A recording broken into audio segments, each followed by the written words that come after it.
Então, essa pauta, né, do envelhecimento e subjetividade pretende introduzir alguns aspectos importantes para iniciar essa reflexão, né, sobre o, o lugar da velhice, né.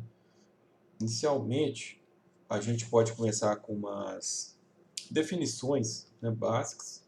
A primeira delas entre envelhecimento e velhice, né. Então, o envelhecimento ele designa um processo, que é esse processo sequencial, progressivo, individual, cumulativo, irreversível, universal, não patológico, de deterioração de um organismo maduro, próprio a todos os membros de uma espécie, de maneira que o tempo os torne ou o torne menos capaz de fazer frente ao estresse no meio ambiente e, portanto, aumente sua possibilidade de morte. Ou seja, como se fosse uma disfuncionalidade crescente, né?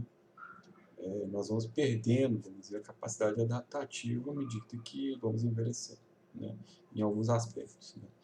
E a velhice seria o estado, ou seja, um momento específico dentro desse processo, que é esse processo universal, né, que a gente acabou de ver, um momento específico dentro desse processo marcado por alterações celulares e pelo agravo na redução de diversas funções orgânicas, ou seja, um momento pontual na linha do nosso desenvolvimento no qual há enfim, um agravo dessa deterioração, vamos dizer assim, né?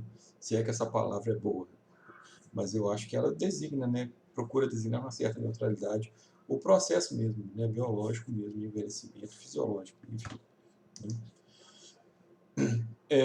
Então, o Jack Massey, né, que é um autor bacana aí, que fala muito da questão da velhice, né, tem um livro dele que eu peguei essas definições, né, ele diz que se o envelhecimento é o tempo da idade avançada, a velhice é o da idade, se o envelhecimento é o tempo da idade que avança, a velhice é o da idade avançada, né, ou seja, em direção à morte, né.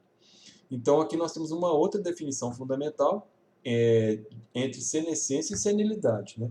Então, a senescência está do lado aí né, desse processo, né? No cumulativo, irreversível, gradativo, né? Um processo fisiológico inelutável do organismo que acarreta modificações precisas, né? Associadas a uma redução das funções, de forma geral, generalizada, né?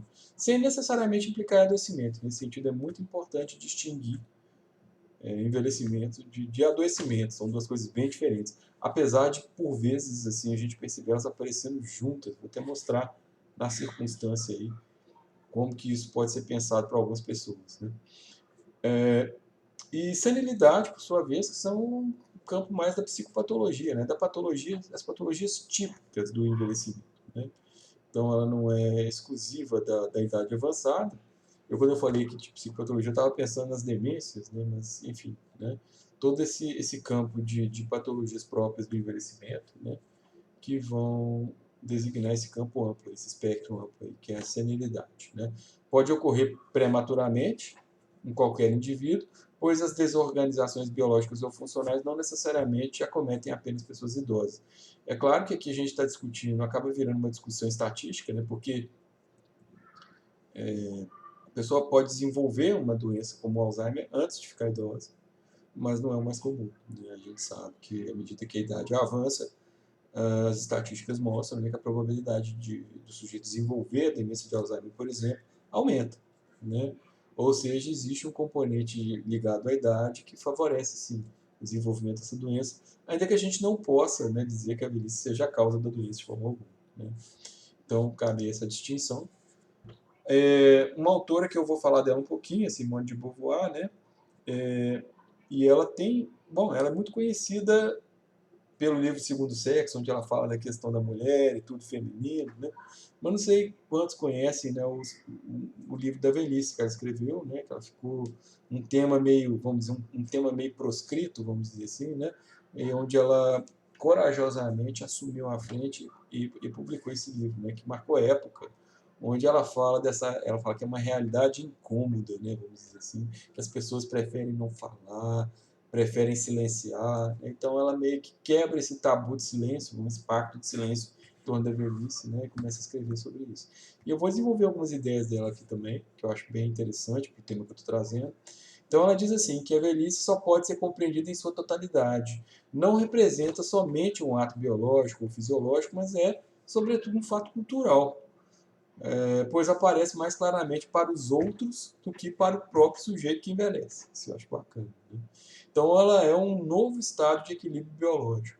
Se a adaptação se opera sem choques, o indivíduo que envelhece nem percebe, porque a gente vai envelhecendo aos poucos, né?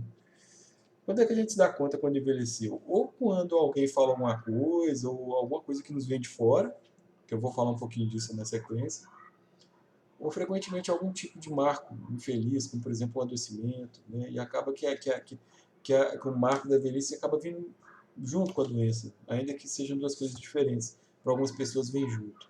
E vou falar aqui um pouquinho, inclusive, né, do Freud, né, que é um exemplo, né, de uma pessoa para a qual a velhice veio junto com a doença. E que acabou, de certa forma, uma coisa ligada à outra para ele, né?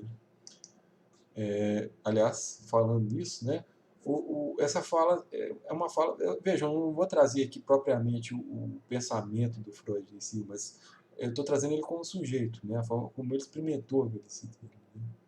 Ele tinha uma visão muito negativa da velhice, né? Não sei quantos sabem disso, né? Ele mesmo não atendia pessoas idosas, que ele acreditava que pessoas idosas não eram capazes de muita mudança, ou seja, ele tinha uma visão negativa da velhice, né? E isso foi agravado com o adoecimento, né? Então, isso aqui é uma fala dele numa entrevista, não sei se é Vierek, se não me engano, o nome do repórter, depois eu posso confirmar, uma entrevista que ele deu em 1926, linda entrevista, né? Com uns pensamentos muito interessantes, com algumas falas bem eu acho, que nos levam mesmo à reflexão, né? E aqui ele faz uma sobre o adoecimento dele, né? Onde ele já vinha desenvolvendo um câncer, né, no céu da boca, né? E ele comenta que ele teve que fazer uma prótese, né, para substituir o céu da boca com um maxilar metálico, né, mecânico, que ele fala, né? Que, enfim, né, não tinha tecnologia de hoje para próteses que a gente tem hoje com silicone, coisas assim. Então a coisa era meio feita de uma forma muito tosca, né? Então ele fala assim: eu detesto meu maxilar mecânico porque a luta com o aparelho me consome tanta energia preciosa. Mas prefiro ele a maxilar nenhum. Ainda prefiro a existência à extinção. Talvez os deuses sejam gentis conosco, tornando a vida mais desagradável à medida que envelhecemos. Por fim, a morte nos parece menos intolerável do que os fardos que carregamos. E é isso que ele, né, aborda. Você sabe que o Freud tinha, né, um conceito que desenvolve quando ele já estava ficando idoso, que é o conceito de pulsão de morte, né? De que, em última instância, o organismo busca a morte, né? E aqui no final, nessa última passagem, isso fica bem claro, que a morte parece o menor dos males, vamos dizer assim, diante do sofrimento, né? Do adoecimento inútil e sem sentido, vamos dizer assim. Sobretudo, o Sartre, eu acho que traz uma leitura bem interessante da velhice, que a gente vai. Eu entendo que eu encontro ela muito expressa no poema do Luiz Aragon, que eu trouxe no início das aulas, né? Quando ele diz assim: compreendo a partir dos outros o que a velhice implica para aquele que a olha de fora. Mas eu não sinto a minha própria velhice. Logo, a minha velhice não é algo que em si mesmo me ensine alguma coisa. O que me ensina alguma coisa é a atitude dos outros em relação a mim. Em outras palavras, o fato de que ser velho para outrem é ser velho profundamente. A velhice é uma realidade minha que os outros sentem.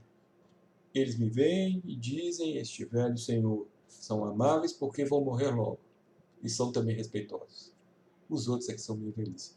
E aqui tem essa espécie de paródia, né? Ele fala que o inferno são os outros, né? Aqui ele diz: eu me torno velho por causa dos outros, assim. Os outros é que me atribuem isso de alguma forma.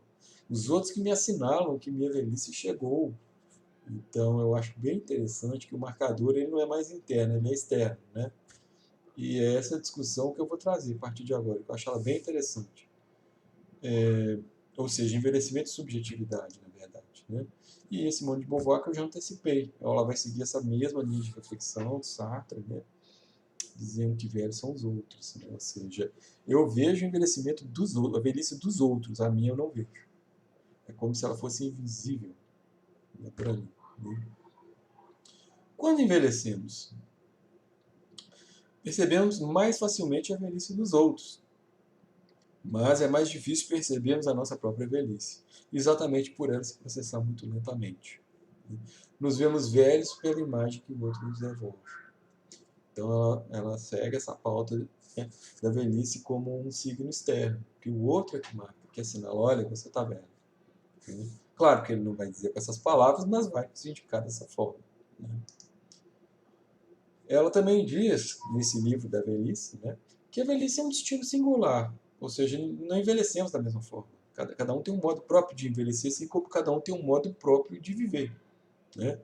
Então, esse destino ele é traçado por cada um em sua história e não se restringe ao avanço da idade cronológica nem à redução das funções orgânicas ou à funcionalidade do organismo, aí, na sua adaptação ao meio.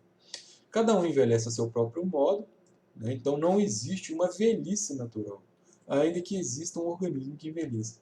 Isso é bacana, porque muitas vezes acho que para pessoas mais jovens, né, a gente tende a ver o velho como integrante dessa categoria, como uma categoria que expõe, né, que permite ele encontrar o lugar dele, né, um velho entre outros velhos. Né? Eu acho que, assim como a gente vê também um morador de rua no albergue, um morador de rua entre outros moradores de rua, como se eles fizessem um grupo entre eles. E na verdade eles não formam um grupo. Nós é que tendemos a atribuir isso. Né? Então eu acho bem interessante, porque é a abordagem do um a um, né? Não é a abordagem da categoria do grupo de idosos. Né? É o clube dos idosos. Né? Não existe tal coisa, vamos dizer. Né? Isso é uma invenção social. Né? Então, o envelhecimento nessa perspectiva, né, da subjetividade, tal como Simone de Beauvoir acabou de mencionar aqui, né, a gente pode dizer que é a tarefa humana de criar significações para os fatos que marcam nossa existência. Então, nós vamos estar sempre confrontados com uma espécie de, o Freud chama de exigência de trabalho, de elaboração, né, trabalho simbólico, né, para criar uma significação para as perdas que a gente vai experimentando. Nós experimentamos perdas no registro imaginário. Nosso corpo degrada, nossos cabelos caem, né, ficam brancos, né? Nossa, enfim, né? Perdemos muito da nossa, enfim, né, da silhueta da nossa imagem. Né? E é claro que a gente vai tentar recompensar isso de alguma forma. Né? Mas será que a gente encontra compensações que estejam à altura? Essa que é a problemática de envelhecer numa sociedade como a nossa, né, como eu vinha dizendo. Aqui mais uma contraposição interessante para reflexão, né? Entre a velhice como categoria, que eu acabei de mencionar, esse clube dos idosos aí, né? Você tem um albergue dos moradores de rua, né? E a velhice como singularidade, que eu estou trazendo aqui, enfim. Então a primeira, né, acaba ficando muito presa nesse registro biológico do organismo, né? Enquanto que a segunda enfatiza o registro simbólico afetivo, da singularidade. A primeira se pauta pela objetividade do tempo medido, né, com a idade cronológica, né, cronos, né, esse que vai seguindo assim, né, o passar dos anos, vamos dizer assim, né. E por outro lado, a velhice como singularidade, o tempo vivido, ou seja, como que ele é experienciado por cada um.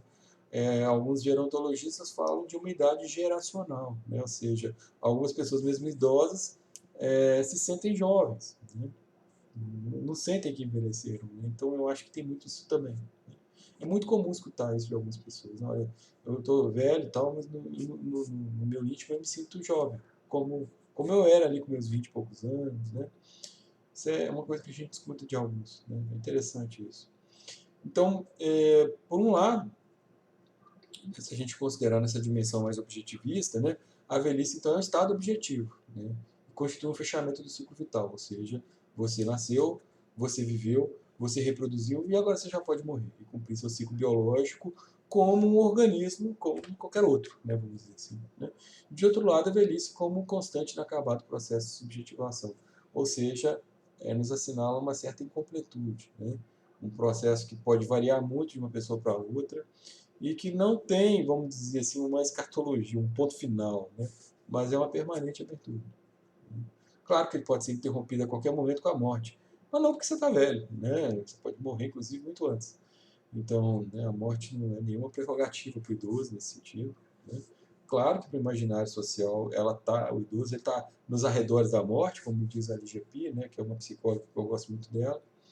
Então, né, no imaginário social é sempre isso. O idoso está nos arredores da morte, logo eu prefiro ficar longe dele, né? Porque quem é que quer andar nos arredores da morte, não é mesmo? Então, essa é uma questão também. A leitura que eu estou propondo, a gente tende sempre de certa forma, nos colocar ali, né? Eu diria combater, mas combater é uma palavra muito belicista, né? Contrapor talvez seja melhor, né? Antagonizar, né? Talvez. Esse empuxo à categorização que a gente vive muito, né? Até o próprio sujeito muitas vezes vai trazer isso, já se enquadrando. É aquilo que o Foucault fala, né? Que você já é formatado, você já é enquadrado. Categorizar é isso, é enquadrar, é formatar, fixar o sujeito na categoria, segregar, né? Então, a categorização ela faz desaparecer a singularidade, acarretando o risco de generalização e estigmatização dos idosos como um grupo homogêneo de sujeitos vulneráveis e incapazes, que é o tal do clube dos idosos que eu falei brincando. É uma ficção de discurso que a gente fala. Né? A gente cria uma espécie de categoria e coloca eles ali dentro, mas eles próprios não se reconhecem como semelhantes nesse sentido. Né? É meio ridículo isso. Né? Você pode pensar na idade que você tem, por exemplo, não sei se você tem 25 anos ou 30 anos, e pensar um clube de pessoas com 30 anos. É meio ridículo, não faz muito sentido. Mas por terceira idade a gente acha que faz. Talvez porque a gente não seja velho, não esteja em terceira idade. Né? É sempre relativo, né? Porque a gente acha velho quem é mais velho que a gente. Né? A idade que eu tenho hoje, por exemplo, eu não me acho velho propriamente. Mas quando eu tinha 20 anos, eu achava uma pessoa da minha idade velha. Ou quando eu tinha 11 anos, né, 10 anos.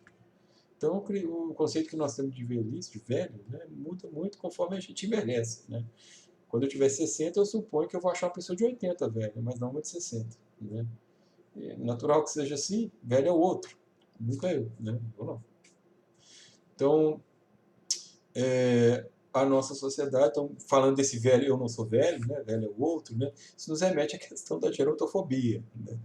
Que é justamente uma espécie de pânico, medo irracional de tudo que se relaciona com o envelhecimento ou com velhice. O sujeito ele tenta afastar dele, não sai para lá, né?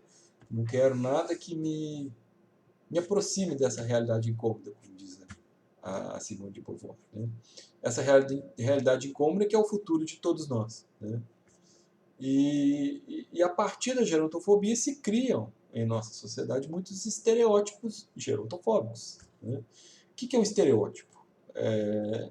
Estereótipo é uma ideia ou conceito infundado sobre um determinado grupo social, atribuindo a todos os seus integrantes uma determinada característica, uma espécie de caricatura, né? Uma via de caricatural e depreciativa. É isso que é estereótipo. Então, quando eu falei clube dos idosos, é uma forma ilustrativa, bem-humorada, mas de falar de uma coisa muito triste, né? Que é essa tendência a estereotipar, a etiquetar as pessoas. Né? A gente vê isso muito, né? E com relação a idosos não é diferente. A partir disso, a gente percebe que a essa categoria de sujeitos, nós vamos atribuir a essa categoria de sujeitos certas características, muitas vezes depreciativas. Então, isso vai ser pautado sempre por um viés de desqualificação social. Né? A velhice frequentemente se torna sinônimo de doença, de decrepitude, de invalidez, de inutilidade, né? De fragilidade, de coisa. Enfim, né? Então, enquanto o idoso ele é próprio considerado muitas vezes improdutivo, lerdo e incapaz. Essa é a imagem que muitos têm. A sociedade, de uma forma geral, tem. Né? E é a idade é também o viés que muitos têm de si mesmos, de muitos idosos têm de si mesmos. Ou seja, né, são pessoas que já foram jovens, né, que viam a terceira idade dessa forma, e quando chegou a vez delas, elas vão passar por isso de uma forma muito sofrida. Porque a visão que elas têm da terceira idade é negativa, não mudou. Né? Então a gente vai escutar esses estereótipos muitas vezes da boca dos próprios idosos. Isso é bem complexo, na verdade, né? Mas é a partir da clínica que isso chega para nós, né? A clínica psicológica, nomeadamente. Então, vamos observar também, muitas vezes, alguns sujeitos, a forma deles lidarem com o idoso, uma certa caricatura, um certo viés caricatural, né? Como a gente vai perceber, por exemplo, na infantilização, né, do idoso. Que apesar de ser aparentemente inofensiva, passar com uma espécie de carinho, um suposto carinho, uma coisa assim, né?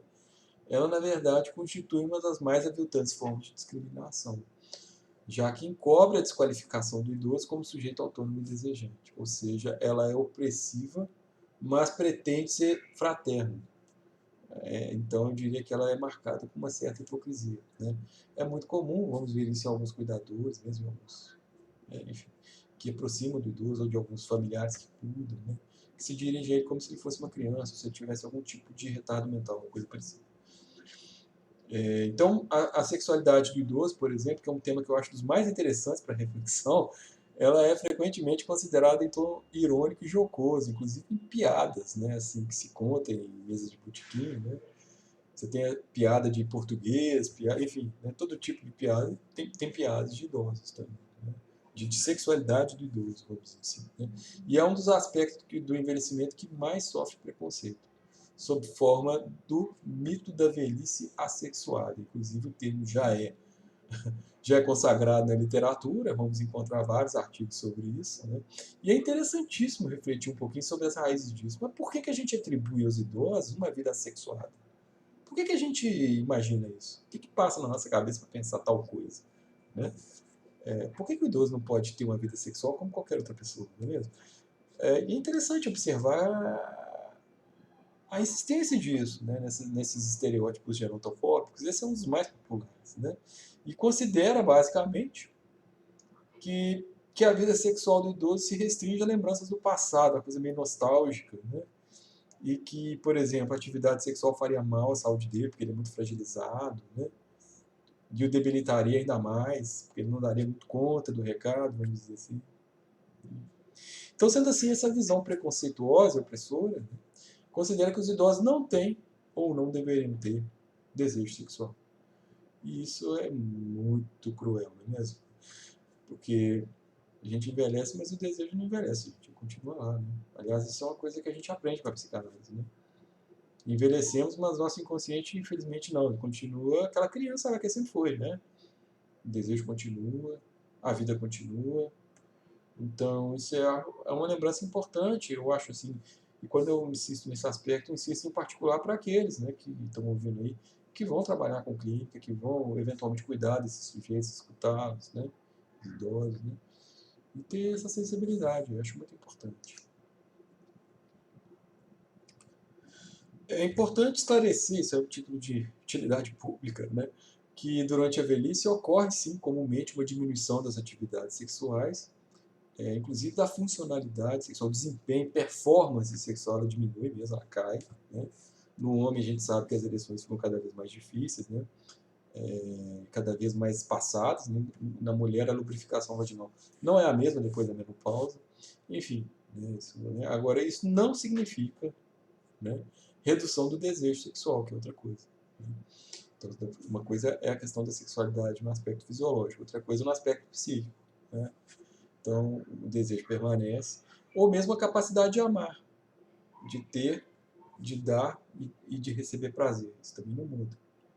Então, ainda que se atribua a esses sujeitos uma vida assexuada, isso é, no fundo, uma ignorância, né, de quem está de fora e não enxerga esse sujeito como alguém, né, de legítimo desejo, né, que tem um desejo dele, né, de legítimo direito de ter um desejo, de receber prazer e tudo mais. Né? Então, podemos dizer que uma concepção normalizadora do sexo, ou da afetividade, como quiserem, né? Do amor, do erotismo, né? Desconsidera essa dimensão erótica da sexualidade. Não existe uma sexualidade normal, mas sim uma norma sexual, que impõe um modelo, um padrão, um formato ao qual todos nós teremos que nos adaptar. Então, a idade não dessexualiza o indivíduo, a sociedade sim, o outro sim. Né? Então, eu acho esse um ponto importante para pensar a questão da sexualidade, já que ela é um elemento fundamental na subjetividade. Mas, falando em estereótipos gerontofóbicos, enfim, trazendo um pouco dessa visão estereotipada que a sociedade muitas vezes tem sobre o idoso, cabe a pergunta, mas afinal, o que há por trás desses estereótipos e mitos acerca da velhice? Qual o seu verdadeiro significado? Por que eles, apesar de tudo e de todos, se mantêm? mesmo na época que nós estamos vivendo, depois de tanto tempo de avanço nas políticas públicas, né, com o Estatuto do Idoso, por que eles ainda permanecem, resistem? E aqui vou tentar trazer um esforço de resposta para isso, né?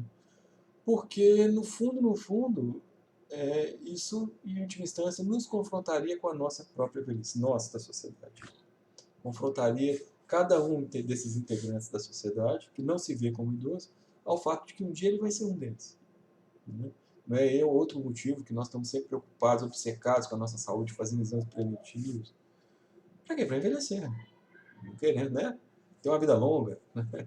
Ficar velho por muito tempo, né? Então, assim, tem algo nisso que nos incomoda, parece, né? E é daí que vem essa pauta que eu estou chamando aqui de horror ao nosso estranho semelhante. Quem que é o nosso estranho semelhante? Nosso estranho semelhante é o idoso. Porque no fundo nós não vemos, nos vemos nele, né? Ele está em nós, em cada um de nós, né? Como eu tentei mostrar com essa imagem, né? Então o idoso ele expõe um limite ao qual todos nós estamos confrontados, que é o encontro inevitável com a morte. A velhice é o outro inexorável que espreita em cada um de nós. Velho é sempre o outro no qual nós não nos reconhecemos. E eu acho que isso talvez seja uma boa definição de velho. O que é velho? Velho é aquilo que não sou eu. É onde eu não me reconheço, né? Então, se hoje, né, se eu tenho 40, velho é quem tem 60. Se eu tenho 60, velho é quem tem 80. Se eu tenho 80, velho é quem tem 100. Né? Mas eu não vou me ver como velho, né? É um termo que eu não vou aqui discutir a semântica dele, mas ele é carregado de um viés pejorativo, né? Porque coisas velhas você quer desfazer, você não quer juntar, né? Você vai passar para frente, né? Para ter coisas novas, né? Então, assim, ele vem, é um termo que traz uma carga pejorativa inevitável, né? Então, a proximidade com o idoso pode despertar angústia em muitos de nós, uma vez que ele se tornou, em nossas sociedades de mercado, né, ocidentais, um depositário da morte, né, da impotência e do desamparo.